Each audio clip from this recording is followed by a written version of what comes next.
So this is a video talking about the resources available to you and your student to kind of find areas where there are gaps in their prior knowledge or just things that could help them both in their current math class and on the standardized testing that they will take when they're a junior or even retake as a senior.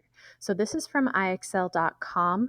When students log in, which your student has a login for this, the first thing they're going to see are these recommendations. These recommendations are not just random math problems that they decide to throw at them. These are based off of student need. This is based off of what students have answered in the past and what seems to be additional things that they need practice on.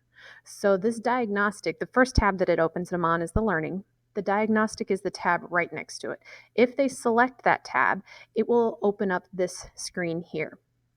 If your student has none of these marks on theirs, it means they've never actually taken any of the diagnostic. Most classes have taken time to do this. I know the middle school does as well. So there should be things on here, but there might not, depending on what your student has done in the past.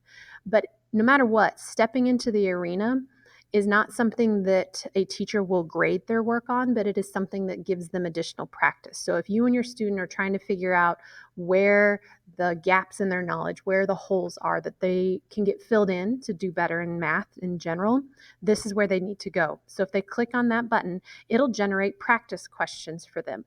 And these questions are not things that they are intended to know. I shouldn't call them practice, diagnosing questions. They're not intended to know all of it.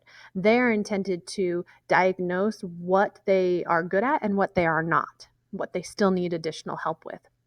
So this student screen that you can see gives them these bars, these ranges, which is not ideal. If you have that, it just means you need to keep diagnosing. You need to continue taking this diagnostic so that it can further pinpoint the area that needs help. And one thing I will point out, this data, statistics, and probability for sure shows up on the SAT.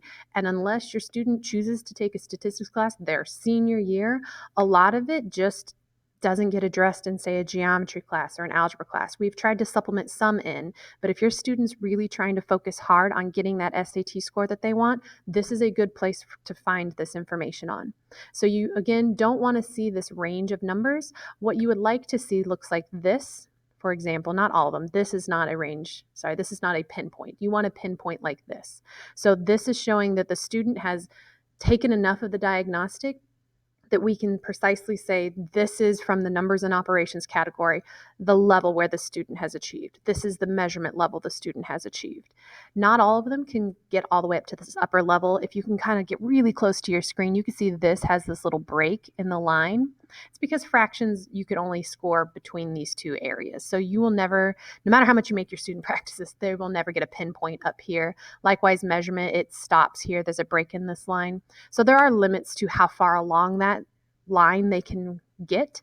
But either way, it's really good to diagnose where they are. The teacher would like to know this information as well, but you as a parent would probably like to know that, oh man, they're fractions. They really need to focus on fractions or whatever the area is.